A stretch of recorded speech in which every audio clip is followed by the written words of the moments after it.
Good morning. വീണ്ടും കർത്താവിൻ്റെ നാമത്തിൽ സ്നേഹവും വന്ദനം അറിയിക്കുന്നു.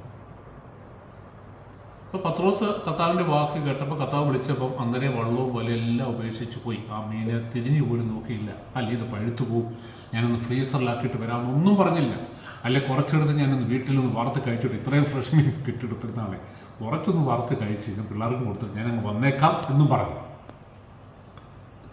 അപ്പോൾ ന്യായമായിട്ട് ഇപ്പം എന്നെ കേൾക്കുന്ന ആൾക്കാർക്ക് ഒരു സംശയം കാണും, ഇങ്ങനെ ഈ വാചം അടിച്ചിട്ട് ഇങ്ങനെ ഇതുപോലെ ചെയ്തിട്ട് കർത്താവ് വിളിച്ചപ്പോൾ ഇങ്ങനെ എന്തുകൊണ്ടാണ് പ്രൊഫഷൻ വിടാത്തത്, അല്ലെങ്കിൽ എന്തുകൊണ്ടാണ് വീട് വിടാത്തത്, പിന്നെ എന്തിനാ ഈ വാചം അടിക്കുന്നതെന്നൊരു ചിന്ത ന്യായമായിട്ട് വരും.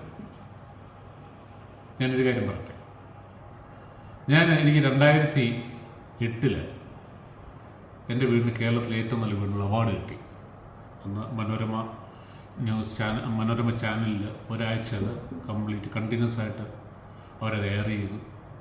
അതിനുശേഷം അവരുടെ തന്നെ വീടെന്ന് പാർപ്പിടുന്ന ഒരു മാഗസിൻ ഉണ്ട്, അതിൻ്റെ സെൻറ്റർ ഫോൾഡും ഒക്കെ ഇതിനെക്കുറിച്ചാണ്. അതിനുശേഷം കുറച്ച് നാൾ കഴിയുമ്പോൾ സൂര്യ ടി വിക്കാർ ഒന്ന് കവർ ചെയ്തു.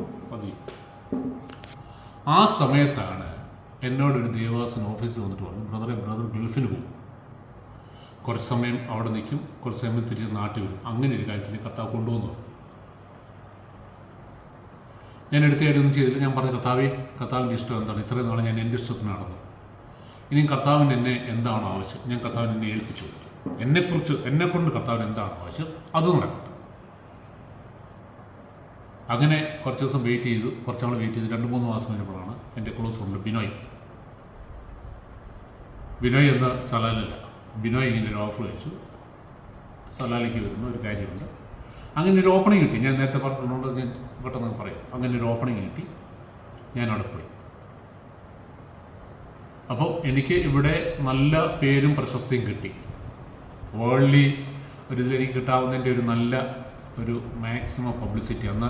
അന്നത്തെ കാലത്ത് ഞാൻ ഓർക്കുന്നുണ്ട്, ഒരു എപ്പിസോഡ് എൻ്റെ അത്രയും സമയം 20-25 മിനിറ്റ്സാണ്. അന്നത്തെ അവരുടെ ഒരു TV ആ ഒരു ഏറിയുന്ന ടൈമിൻ്റെ വാല്യൂ വെച്ച് നോക്കുകയാണെങ്കിൽ ഒരു എപ്പിസോഡെന്ന് പറയുന്നത് ഒരു 10-15 ലക്ഷം രൂപ മുടക്കിയെങ്കിൽ അത്രയും സമയം നമുക്ക് ഇത് പബ്ലിസിറ്റി അല്ല അഡ്വർടൈസ്മെൻറ്റ് ചെയ്യാൻ പറ്റത്തുള്ളൂ.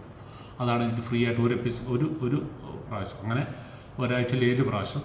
അതിനുശേഷം വർഷാവസാനം അതിൻ്റെ പ്രൊഡ്യൂസർ എന്നെ വിളിച്ചു, ടോണി എന്നെ വിളിച്ചിട്ട് എൻ്റെ അടുത്ത് പറഞ്ഞു, ഞങ്ങൾക്ക് ഇപ്പോൾ പുതിയ എപ്പിസോഡ് കിട്ടാഞ്ഞതുകൊണ്ട് ഞങ്ങളുടെ മാനേജ്മെൻറ്റ് പറഞ്ഞു കഴിഞ്ഞ വർഷത്തെ ഏറ്റവും നല്ല എപ്പിസോഡ്സ് ഒന്നുകൂടെ എയർ ചെയ്യാൻ പറഞ്ഞു.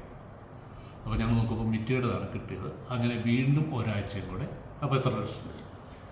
15 ലക്ഷം രൂപ വെച്ചിട്ട് 6-7 ദിവസവും ആദ്യം എത്ര രൂപ കൂട്ടി. അതിനുശേഷം ഒരു വർഷം കഴിഞ്ഞപ്പോൾ വീണ്ടും അത്രയും തന്നെ. അപ്പോൾ ഇതിൻ്റെ ഒരു ഇമ്പാക്റ്റ് എന്തായിരിക്കും? എനിക്ക് ആ സമയത്ത് ഇഷ്ടംപോലെ ഫോൺ കോൾസ് വരാൻ തുടങ്ങി, ഇഷ്ടംപോലെ ബോക്സ് വരാൻ തുടങ്ങി. ആ സമയത്താണ് കർത്താവിനോട് പറയുന്നത് സലാലിക്ക് പോയി. ഞാൻ മടിച്ചൊന്നുമില്ല കേട്ടോ, ഞാൻ പോയി. ഞാൻ പറഞ്ഞില്ല, കർത്താവ് ഇവിടെ ഒത്തിരി തിരക്കുണ്ട്, അല്ലെങ്കിൽ ഒത്തിരി എൻക്വയറി വരുന്നുണ്ട്, ഒത്തിരി നല്ല ക്ലയൻസ് ഒത്തിരി പേര് എന്നെ വിളിച്ചു. പക്ഷേ കർത്താവ് പോകാൻ പറഞ്ഞപ്പോൾ ഞാൻ പോയി. അന്ന് പോയാൽ ആദ്യത്തെ പ്രാവശ്യം പോയി കഴിഞ്ഞാൽ അന്ന് ആ സമയത്ത് ആദ്യം 3-4 മാസം കഴിഞ്ഞാൽ തിരിച്ചു വരുന്നത്. അന്ന് ഇന്നത്തെ പോലെ വാട്സപ്പോ അല്ലെങ്കിൽ നമുക്ക് നെറ്റോ ഒന്നും ഫോണിലില്ല. അന്ന് എനിക്ക് ഓഫീസുമായിട്ട് കമ്മ്യൂണിക്കേറ്റ് ചെയ്യണമെങ്കിൽ അവിടെ ഫോൺ ഭയങ്കര എക്സ്പെൻസീവ്.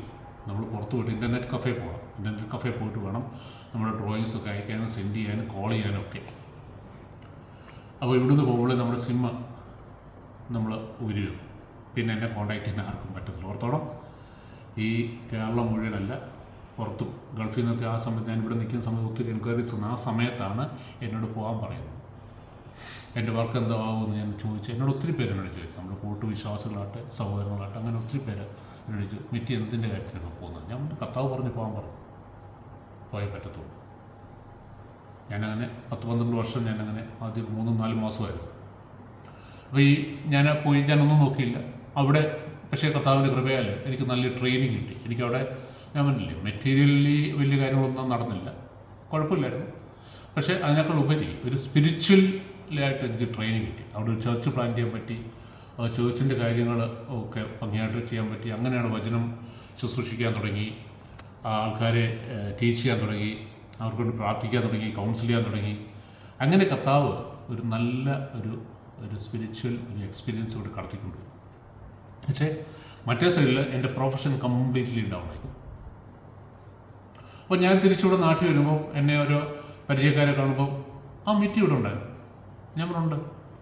അയ്യോ ഞങ്ങൾ വീട് പണിയാനായിട്ട് അന്വേഷിച്ചപ്പം അറിഞ്ഞത് മെറ്റി ഇവിടുന്നെല്ലാം നിർത്തിപ്പോയി, മെറ്റിയും ഗൾഫിലാണെന്നാണല്ലോ. നമ്മളില്ല, ഞാനങ്ങനെ പോയിട്ടില്ല. ഞാൻ ഈ 2 മാസം അല്ലെങ്കിൽ 3 മാസമൊക്കെ പോകുന്നത് ഞാൻ തിരിച്ചു വരും. അയ്യോ അങ്ങനല്ലേ ഞങ്ങൾ കേട്ടത്. അപ്പം നമ്മുടെ അഭ്യുതകാംക്ഷകളുണ്ടല്ലോ, അഭ്യുതകാംക്ഷകൾ പറഞ്ഞു മെറ്റി ഇവിടുന്നെല്ലാം കൂട്ടി കെട്ടി വിറ്റ് പരത്തി ഗൾഫിൽ പോയി ഇനി ഇങ്ങോട്ട് വരത്തേയില്ല. അപ്പോൾ അതിൻ്റെ ബെനിഫിറ്റ്സ് അവർക്കുണ്ടാകും, എനിക്ക് പരാതിയില്ല. അന്നേരം ഞാൻ നിരാശപ്പെട്ടില്ല കേട്ടോ. അല്ല കർത്താവ് ഞാൻ പോയിട്ട് ഇതാണല്ലോ എനിക്ക് കിട്ടിയ പ്രതിഫലം എന്നൊന്നും ഞാൻ ചോദിച്ചില്ല. അങ്ങനെ എൻ്റെ പ്രൊഫഷനെ നന്നായിട്ടത് ബാധിച്ചു.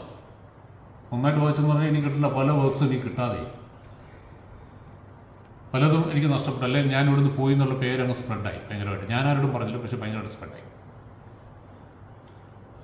അപ്പം നോക്ക്, ഒരു മെറ്റീരിയൽ ബ്ലെസ്സിങ് കിട്ടിയപ്പോൾ ഞാൻ എന്താ ചെയ്യുന്നത്? ഞാൻ പറയുന്നത്, ഞാൻ എന്നെ പുകഴ്ത്തി പറയല്ല, ന്യായമായിട്ടൊരു ചോദ്യം വരും.